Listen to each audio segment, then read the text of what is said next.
السلام علیکم ناظرین، کیسے ہیں آپ سب لوگ؟ امید کرتا ہوں سب کو بخیر و عافیت۔ ایک نئے پوڈ کاسٹ اور ویلاگ کے ساتھ حنان بخاری آپ کی خدمت میں حاضر ہے۔ ناظرین، 3 ٹاپکس ہوں گے جو کہ انتہائی اہم ہیں اور آج آپ کے ساتھ ڈسکس کرنے ہیں۔ ایک واقعہ ہے فیصل آباد کا، ایک واقعہ ہے جنگ کا، اور ایک جو ہے معروف ٹک ٹاکر بلال مارٹ صاحب جو ہیں ان کے حوالے سے ڈسکشن کرنی ہے۔ سب سے پہلے تو فیصل آباد کے واقعے کی اگر بات کریں، فیصل آباد کے اندر ایک ایسا کلب جسے منورہ کلب کا نام دیا جاتا تھا، کروڑوں روپے کی شراب جو ہے وہاں سے سیل کی جاتی تھی، لیکن ایسا کیا ہوا کہ ایڈمنسٹریشن نے اس کو ڈیمالش کر دیا اور وغزار کروا لی وہ زمین جو کہ 1937 یا 35 یعنی کہ پاکستان بننے سے پہلے کا یہ کلب موجود تھا، اسے اب ڈیمالش کر دیا گیا ہے۔ وجہ کیا بنی یہ بھی آپ کو بتائیں گے۔ اس کے ساتھ ساتھ جنگ میں ہونے والے مبینہ طور پہ زیادتی کا واقعہ، جس میں ایک 17 سال کی مبینہ طور پہ لڑکی کو اغوا کیا جاتا ہے اور مبینہ طور پہ اس کے ساتھ ایک سے زائد لوگوں کی جان سے زیادتی کی جاتی ہے، ہسپتال لے جایا جاتا ہے، لڑکی کی وہاں پہ ڈیتھ ہو جاتی ہے۔ 3 ملزم تو پکڑ لیے گئے تھے، چوتھا بھی پکڑ لیا گیا، اس کے حوالے سے بھی گفتگو کریں گے۔ اور اس کے ساتھ ساتھ معروف ٹک ٹاکر بلال مارٹ جو ہیں، کہا یہ جا رہا ہے سوشل میڈیا پہ باز گشت سننے کو مل رہی ہے جہاں پہ ان کی خبر پھیلی آگ کی طرح کہ ان کو CCD یا پولیس کی جانب سے دھر لیا گیا ناجائز اسلحہ یا اسلحہ دکھانے کی وجہ سے، لوگوں میں لے جانے کی وجہ سے۔ تو وہاں پہ ان کے فینس جو ہے بہت ساری چہمگوئیاں کر رہے ہیں۔ وہ چہمگوئیاں کیا ہیں؟ کیا اسلحہ انہی کا تھا یا کسی اور کا یا کسی منظم سازش کے تحت بلال مارٹ کو پھنسایا گیا؟ اس پہ گفتگو کریں گے، لیکن اس سے پہلے اگر آپ نے ہمارا چینل سبسکرائب نہیں کیا تو لازمی طور پہ چینل کو سبسکرائب کریں، اور سبسکرائب کرنے کے بعد اگر ویڈیو پسند آتی ہے تو اسے لائک اور شیئر بھی کریں۔ تو سب سے پہلے جناب، فیصل آباد میں ایک منورہ کلب تھا جو کہ پاکستان بننے سے پہلے بھی، اس کی تاریخ آپ کو بتاتا چلوں، 1935 کی دہائی میں کہیں یہ تعمیر ہوا تھا، اور کہا یہ جا رہا تھا اسسٹنٹ کمشنر سے آج ہم نے ایک انٹرویو بھی کیا، وہ انٹرویو کی جھلکیاں بھی آپ کو دکھاتے ہیں، لیکن اس سے پہلے میں آپ کو بتاتا چلوں کہ کہا یہ جاتا تھا کہ اس کی 30 سالہ لیز تھی، اور لیز ختم ہونے کے بعد اسے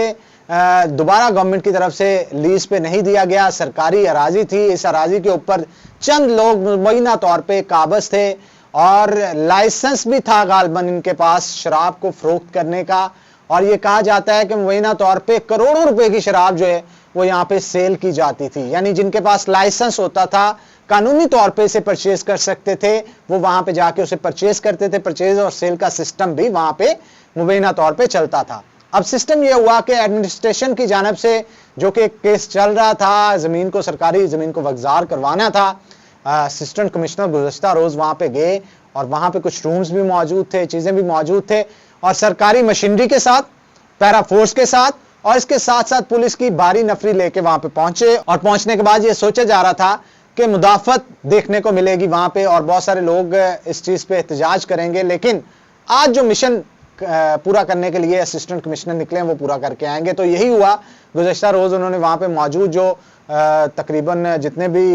وہاں پہ کہہ لیں کہ کمرے تھے ان کو ڈیمولش کیا گیا، کرین کے ساتھ گرا دیا گیا، زمین کو کلیئر کر دیا گیا، اور کلیئر کرنے کے بعد ایڈمنسٹریشن نے اپنی کسٹڈی میں اس کو لے لیا۔ جب اسسٹنٹ کمشنر سے سوال کیا گیا کہ معاملہ کیا تھا، اور اس کے ساتھ ساتھ جو شراب بیچنے والا لائسنس ان کے پاس موجود تھا اس کے اوپر ان کا کیا کہنا ہے، آئیے آپ کو دکھاتے ہیں۔ جو کلب کی جگہ ہے، ڈپٹی کمشنر صاحب جو تھے 2020 میں، انہوں نے اس پہ آرڈر کیا تھا ضبطی کا۔ اس کے بعد لٹیگیشن چلی اور کچھ دیر پہلے وہ جو ہے لٹیگیشن وہ ختم ہو گئی اور ہم نے اس کو ضبط کر لیا تھا کوئی 1 منتھ پہلے۔ کل جو ہم نے کارروائی کی ہے، جو ادھر سٹرکچر تھا ہم نے اس کو ڈیمالش کیا ہے۔ آپ کا دوسرا کویشچن تھا کہ یہاں پہ ہونے کیا جا رہا ہے، جس طرح آپ نے خود ہی بتایا کہ بہت کاسٹلی پراپرٹی ہے، تو آئی ڈونٹ تھنک سو کہ ڈپٹی کمشنر صاحب اس کو کسی گورنمنٹ پرپز کے لیے استعمال کریں گے۔ اس میں وہی چیز ہوگی جو گورنمنٹ کی انسٹرکشن آئے گی اور جس میں گورنمنٹ کو فائدہ ہوگا، وہ کوئی بزنس، کمرشل بزنس پرپز ہو سکتا۔ تو جناب، آپ نے اسسٹنٹ کمشنر فیصل آباد عمر عادل جو ہے ان کی گفتگو سنی، ان کا یہی کہنا تھا کہ قانون کے مطابق یہ جگہ جو ہے پنجاب گورنمنٹ کو دے دی جائے گی۔ جو باز گشت سننے کو مل رہی تھی کہ یہاں پہ سرکاری جو دفاتر ہیں یا ریسٹ ہاؤس تعمیر کیے جائیں گے، اس چیز کی بھی تردید انہوں نے کی، اور ان کا کہنا تھا کہ 40 ارب روپے کے قریب اس جگہ کی پراپرٹی کی ملکیت ہے، تو اس چیز کو کمرشل پرپسز کے لیے یوز کیا جائے گا تاکہ جو بجٹ آتا ہے وہ گورنمنٹ اس سے فیصل آباد کی فلاح و بہبود کے لیے جو ہے وہ کام کر سکے۔ ایک اور سوال کیا میں نے کہ فیصل آباد میں ایک بہت بڑا گولف کلب بھی ہے، تو کیا اس سے بھی ڈیمالش کیا جا رہا ہے؟ تو اس کے اوپر ان کا کہنا تھا کہ کچھ لیٹیگیشنز ہیں، یعنی کورٹ کے اندر وہ معاملہ ہے، اگر کورٹ ان کو آرڈر کرتی ہے تو اس کو بھی، وہ بھی اربوں روپے کی جگہ ہے، کروڑوں نہیں اربوں روپے کی وہ بھی جگہ، بڑی پرائم لوکیشن پہ جو فیصل آباد کا اقبال اسٹیڈیم ہے اس کے عقب میں موجود ہے، تو اگر وہ بھی واگزار کروائی جاتی ہے تو اس سے فیصل آباد کے شہریوں کو اربوں روپے کی زمین ایسی ملے گی جو کہ یا تو فروخت کر کے یا پھر اس پہ کوئی انفراسٹرکچر ایسا بنا کے جو کہ فیصل آباد کے شہریوں کے لیے فلاح و بہبود کے لیے استعمال کیا جا سکے، وہ کام آ سکتا ہے۔ تو یہ جناب بڑی اپڈیٹ تھی فیصل آباد سے۔ اب چلتے ہیں جنگ کی طرف۔ جنگ کے معاملے کے اوپر میں لازمی طور پہ کہنا چاہوں گا جو کہ سوشل میڈیا کے اوپر بڑا وائرل ہے، اور بہت سارے لوگوں نے دیکھا کہ ایک انتہائی شفاف قسم کے لوگ تھے جنہوں نے 17 سال کی لڑکی کو کڈنیپ کیا، کالج جاتے ہوئے کڈنیپ کرنے کے بعد نشے کا عادی بنایا، اسے نشے پہ لگایا، عادی تو نہیں بنایا، اس کو نشے کے یا تو انجیکشن مبینہ طور پہ لگائے ہوں گے یا کوئی ادویات نشہ آور جو ہیں وہ اسے کھلائی ہوں گی، جس کے بعد لڑکی ہوش میں نہیں رہی اور مسلسل وہاں پہ اس کا جنسی استحصال مبینہ طور پہ تقریباً 3 سے 4 لوگ تھے جو کہ کرتے رہے۔ اب 3 سے 4 دن تک یہ صورتحال جب چلتی رہی تو لڑکی کی حالت غیر ہوگی، اور غیر حالت کے اندر انہوں نے دیکھا کہ جناب یہ تو اب پلے پڑ جائے گی، یہ لڑکی تو جان سے اگر گئی تو 302 کا سیدھا کیس ان 3-4 لوگوں پہ جنہوں نے اس کو اغوا کیا مبینہ طور پہ اور زیادتی کا نشانہ بنایا ہے ان کے اوپر پڑے گا۔ تو صورتحال کو دیکھتے ہوئے اس صورتحال سے بچنے کے لیے وہاں پہ ایک پرائیویٹ ہاسپٹل کے اندر گاڑی کے اندر لڑکی کو لے جایا جاتا ہے، اور بڑے اطمینان کے ساتھ، یعنی سی سی ٹی وی فوٹیج بھی بہت سارے لوگوں نے سوشل میڈیا پہ دیکھا ہوگا، نکالتے ہیں، چیئر پہ بٹھاتے ہیں، اندر لے کے جاتے ہیں، ڈاکٹروں کو چیک اپ کرواتے ہیں اور یوں محسوس کرواتے ہیں کہ یہ وہی لڑکے جو کہ اس لڑکی کا مبینہ طور پہ جنسی استحصال کرتے رہے، شاید اس کے کوئی رشتہ دار ہیں یا خیر خواہ ہیں، اس کی طبیعت کو بہتر کرنے کے لیے اسپتال میں لے کے آئے، لیکن حقیقت دراصل کچھ اور تھی۔ جیسے اسے ایمرجنسی میں لے جایا جاتا ہے، ڈاکٹرز اس کی دیکھ بھال کر رہے ہوتے ہیں، ایک ایک کر کے وہاں سے نکلتے ہیں، گاڑی میں بیٹھ کے رفو چکر ہو جاتے ہیں۔ اب صورتحال یہ پیش آتی ہے کہ لڑکی کی حالت غیر ہونے کی وجہ سے اور زخموں کی تاب نہ لانے کی وجہ سے، اور البتہ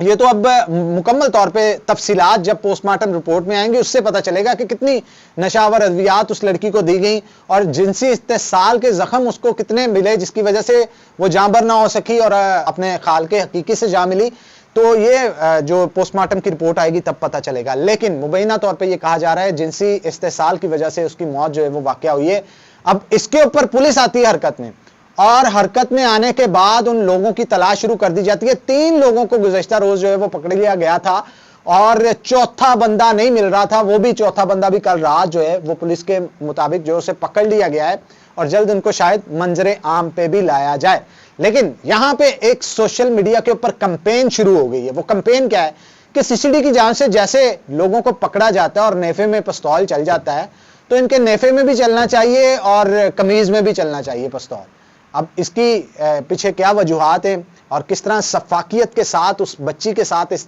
جنسی استحصال مبینہ طور پہ کر کے اسے موت کے گھاٹ جو ہے وہ اتارا گیا، اس کے اوپر بڑا غم و غصہ عوام کے اندر پایا جا رہا ہے۔ اور آنے والے دنوں میں میں یہ بتا رہا ہوں آپ کو، آن بورڈ بتا رہا ہوں کہ کچھ بھی ہو سکتا ہے ان لوگوں کے ساتھ۔ وہ کچھ بھی کس طرح سے ہو سکتا ہے، کیا نہیں ہو سکتا، مبینہ طور پہ کچھ بھی معاملات ایسے ہو سکتے ہیں جس سے لوگوں کے کلیجے کو ٹھنڈ پڑ جائے گی۔ وہ معاملات کیا ہیں یہ میں آن دا ریکارڈ تو نہیں کہہ سکتا، لیکن سمجھنے والے میری اس بات کو سمجھ چکے ہوں گے۔ تو دیکھنا یہ ہے کہ آنے والے دنوں میں اس لڑکی کو انصاف کس طرح سے ملتا ہے۔ تو تیسری بات جو میں آپ کے ساتھ کرنا چاہتا تھا وہ تھا بلال مارت کے حوالے سے۔ بلال مارت گزشتہ دنوں میں ہم نے ایک ویڈیو دیکھی جس میں وہ جاتے ہیں کسی شادی ہال کے اندر اور مبینہ طور پہ کہا جاتا ہے کہ گارڈز تھے جن کے پاس اسلحہ تھا، رائفلز تھی جدید ان کے پاس۔ وہ سی سی ڈی کو جب مخبری ملتی ہے، موقع پہ سی سی ڈی پہنچتی ہے تو بہت سارے لوگوں کو بنا لائسنس کے ان گنز کو استعمال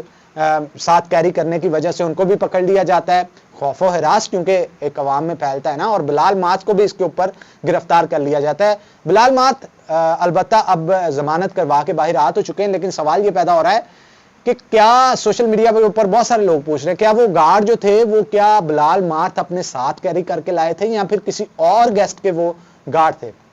ایک سی سی ٹی وی فوٹیج جو ہے وہ سوشل میڈیا کے اوپر دیکھنے کو ملتی ہے جس میں بلال مارت ایک ایسے شخص سے مل رہے جس کے ساتھ گارڈ موجود تھے، اور جب انٹرس اس کے ساتھ ہوتی ہے ہال کے اندر تو یوں محسوس ہوتا ہے جیسے بلال مارت کے ساتھ وہ گارڈز آئے ہیں۔ البتہ وہ گارڈز بلال مارت کے تھے یا نہیں تھے یہ تو پولیس کی جو آئی او یعنی انویسٹیگیشن آفیسر ہوگا وہ اپنی انویسٹیگیشن مکمل کرنے کے بعد جو رپورٹ لکھے گا اس میں ثابت ہوگا۔ کہا یہ جا رہا ہے محمد خان بھٹی صاحب ہیں، ایک بہت سارے لوگ مبینہ طور پہ ان پہ بھی الزامات لگا رہے ہیں کہ شاید ان کے ساتھ تھے گارڈ، اور بہت سارے لوگ جو ہیں وہ یہ کہہ رہے ہیں ٹک ٹاکر جو ہیں وہ بلال مارت کے ساتھ ہیں، لیکن حقیقت کیا ہے جب تک رپورٹ نہیں آتی یا کورٹ کا فیصلہ نہیں آتا تب تک ہم اس کے بارے میں کچھ نہیں کہہ سکتے۔ لیکن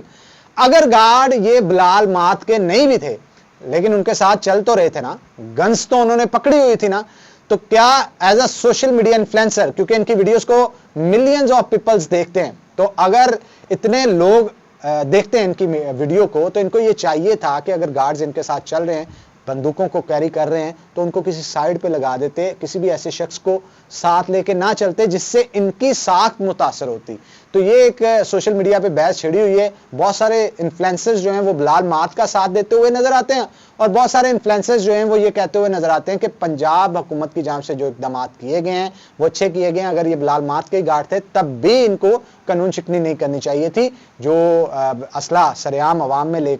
نکلنے پہ جو قوانین ہاتھ میں لے رہے ہیں جو بندے, ان کے خلاف کارروائی ہونی چاہیے. پنجاب حکومت سے اور سی سی ڈی سے ہم خوش ہیں, یہ کارروائی جو انہوں نے کی بہت بہترین کی. لیکن سوال یہ پھر وہیں پہ آ جاتا ہے کہ یہ گارڈ بلال مارت کے تھے یا نہیں تھے, یہ تو انویسٹیگیشن رپورٹ کے بعد ہی پتہ چلے گا. لیکن آپ کا اس حوالے سے کیا کہنا ہے, لازمی طور پہ کمنٹ سیکشن کے اندر آپ نے بتانا ہے کہ آپ کو کیا لگتا ہے وہ گارڈ کس کے تھے, اور کیا یہ شوکا شاکی جو ہے یہ جان بوجھ کے ٹک ٹاکرز کی طرف سے پھیلائی جا رہی تھی, یا اس کے پیچھے کوئی منظم سازش تھی بلال مارت کو پھنسانے کے لیے. کیونکہ مخبری جو دی جاتی ہے نا, تو مخبری اینڈ ٹائم پہ گارڈز آئے, مخبری گئی, پولیس آ گئی, اس کے پیچھے کیا معاملات ہے کیا نہیں یہ تو آنے والا وقت بتائے گا. تو اسی کے ساتھ ناظرین اجازت چاہوں گا, پھر ہوں گے آپ کی خدمت میں حاضر, تب تک کے لیے دے اجازت, اللہ حافظ.